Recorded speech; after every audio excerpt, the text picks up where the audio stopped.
अल्लाह की लाठी बेआवाज है, मगर जब पड़ती है तो फैसले लिख देती है।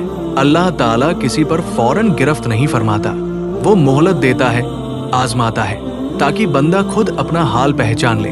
जिंदगी के कुछ लम्हे ऐसे होते हैं जहां इंसान टूट जाता है, जहां सवाल बहुत होते हैं और जवाब सिर्फ खामोशी होती है।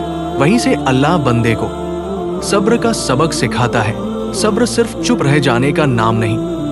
सब्र ये है कि दिल रोए मगर ज़बान से शिकवा न निकले। सब्र ये है कि तकलीफ में भी अल्लाह पर यकीन कायम रहे।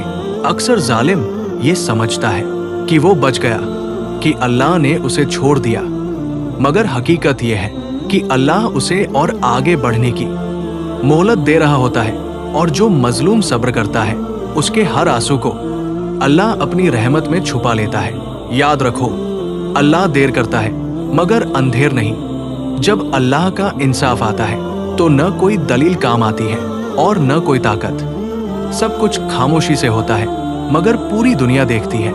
इसलिए अगर आज तुम खामोश हो, अगर आज तुम्हें समझा नहीं जा रहा, तो मायूस मत हो। अल्लाह सब देख रहा है, सब सुन रहा है और सही वक्त पर सबसे बेहतरीन फैसला करेगा।